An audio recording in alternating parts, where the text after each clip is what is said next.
Apesar do que disse agora ao Pedro, eu acho que estou de facto noutro contexto e estou satisfeito que aqui está. No início deste processo todo, e não estou a falar de hoje, também tinha algumas dúvidas.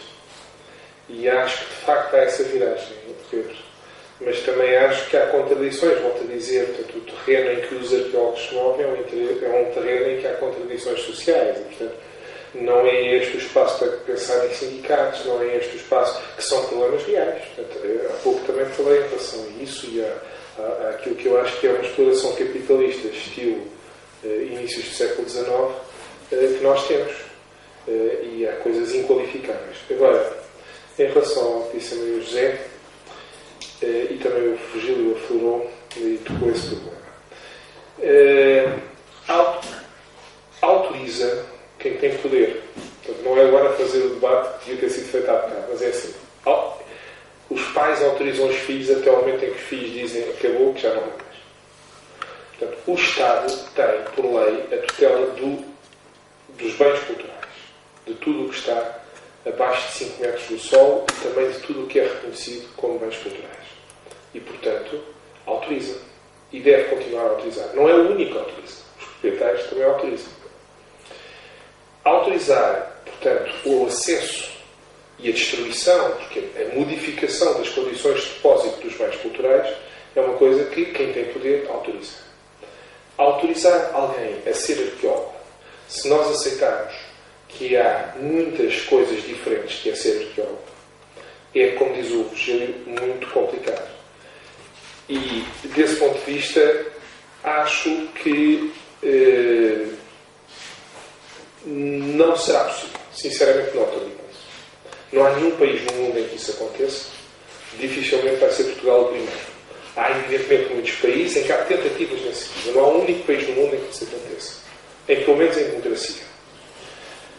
Acho que certas atividades arqueológicas devem ser livres e deve ser estimulada a sua integração. Por exemplo, acho que nas escavações, obviamente, é necessário um conjunto de conhecimentos técnicos que há uma intervenção intrusiva e destrutiva e que implica uma grande atenção dos poderes públicos e também, obviamente, dos profissionais no sentido de controlar isso. Não vejo que na prospecção, na identificação, portanto, dos sítios, eu ainda me lembro, e a lei ainda o diz, que é preciso pedir autorização para fazer a prospecção. Eu acho que é uma imbecilidade, desculpem a expressão. Qual é o problema? Deve ser estritamente proibido recolher objetos. Deve ser estritamente proibido fazer buracos. Agora, andar no campo e identificar coisas, qual é o mal? Mesmo que sejam mal identificadas. A alternativa é serem destruídas, como dizia há bocado a Cris, sem serem conhecidas. O problema da regulação e da autorregulação, eu concordo totalmente com o Maria José. E acho que um exemplo que tu davas lá fora dos oportunitaristas é possivelmente um bom caminho. Se a ATA tiver uma perspectiva de definir, de deixar entrar na ATA quem é formado no ensino superior profissionalmente em arqueologia. E não andar com discriminações, já voltarei a essa questão. Mas, a partir daí, dizer, nós queremos estudar e estudar seriamente. Como é que se acredita no âmbito da ATA? Porque aí é um problema de acreditação, não de autorização. Atenção, de acreditação. Quer dizer, quem é que tem competência? Não é para ser arqueólogo. É para esquivar em grutas. Quem é que tem competência e, portanto, pode ser acreditado para fazer arqueologia subaquática? E, portanto, isto é um trabalho sobre o qual existe alguma reflexão internacional. Não muita, mas há. E que seria um trabalho interessante e que poderia ser um caminho de autorregulação, a meu ver, mais eficiente. Por livre adesão. Quem quer, quem não quer, não quer. E eu estou convencido que a qualidade virá de cima, porque aí o que o Pedro diz, eu percebo o que ele diz, e obviamente sei que é verdade, mas também sei que é verdade o seguinte: daqui a 10 anos, talvez antes, toda a arqueologia no sul da Europa, pelo menos, vai estar privatizada. Porque a Itália, como sabem, discute estas coisas há bastante tempo e agora, quando o Berlusconi voltar a poder, a coisa vai piar fino. E os polacos. Portanto, há muita coisa. E quando isso acontecer, as grandes empresas que se vão constituir rapidamente em Espanha, Itália e França da arqueologia vão tomar conta do mercado português. Elas vão ter uma excelente qualidade. Elas vão entrar, como entram as grandes cadeias de hipermercados, e todos nós vamos fazer compras ao hipermercado. Porque não é só porque os produtos são mais baratos, mas é porque são bons. É porque são bons. O resto é treta.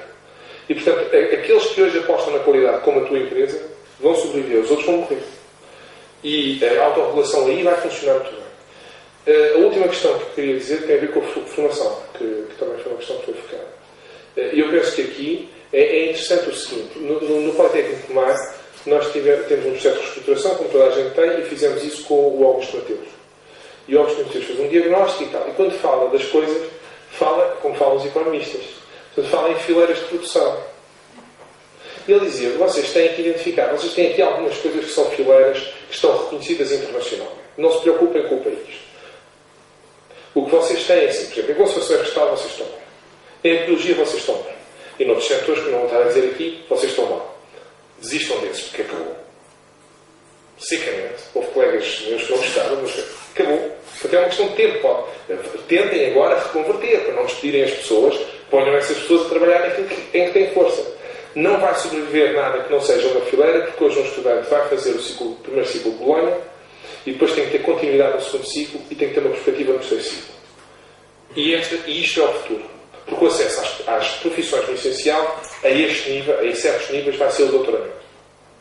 No Brasil, como a Cris sabe, quem não tem doutoramento, nem pensar em sequer concorrer, seja o que for. Não pode sequer fazer uma candidatura. Não pode pedir nada. Precisa estar doutorado para poder sequer concorrer. E, portanto, nós rapidamente vamos chegar aí. E eu penso que nesse campo a APA daria um grande contributo se superasse uma coisa que subsiste no nosso país, que é uma mentalidade que é suicida, que é para ser arqueólogo e para se fazer um curso de arqueologia, ele tem que ser, no fundo, uma variante da história. É um erro. Não é assim na Europa, não é assim no mercado europeu. Alguns dos melhores arqueólogos são geólogos, são biólogos e, obviamente, sabem muito de história. Agora, eu nunca percebi, sinceramente nunca percebi, é preciso que sair deste país para completar a minha formação, como é que era possível ser arqueólogo sem saber geologia. Nunca entendi. Como é que é possível escavar sem ter conhecimentos um pouco mais do que básicos de estratigrafia? Não é possível. O arqueólogo não é um historiador. Ponto final. Isso é outra coisa. É um historiador que utiliza a arqueologia. E isso é assim em França, é assim na Itália, é assim na Inglaterra, é assim na Suécia, só não é assim em Portugal e Espanha. E na Grécia. Mas a Grécia, como sabem, é muito complicado do ponto de vista da formação. Se a APA, não estou a dizer que a APA tenha que fazer nenhuma revolução, mas que deixe cair esse argumento. Porque ele não funciona no mercado europeu. Além de que, de um ponto de vista, é epistemologicamente errado, mas pragmaticamente, os arqueólogos formados, historiadores, vão ficar desempregados. A sociedade, os clientes dos supermercados, não os vão querer. Vão querer pessoas que façam coisas que tenham uma grande qualidade técnica, e uma grande qualidade técnica hoje é uma grande qualidade científica. Queria só voltar ao que o Pedro Sobral disse, não posso estar mais de acordo, e isto sugere-me o seguinte. Eu sempre fui bastante contrário à posição de muitos arqueólogos ligados à administração central de se assumirem como fiscais. Sempre foi uma palavra que me arrepiou, naquela velha imagem do fiscal cardário que vai ver se o número da porta está de acordo. Sempre achei achei pouco demais. Mas o problema que tu levantas, que acho que é obviamente dramático para quem gera uma operação comercial, aí sim a fiscalização teria um papel nobre a desempenhar, no sentido em que haverá, e terá sempre que haver, uma margem de liberdade de mercado à forma de contratação. Mas aí devia haver, e volto à expressão de há bocado, devia haver um juízo público sobre as condições de intervenção no sítio.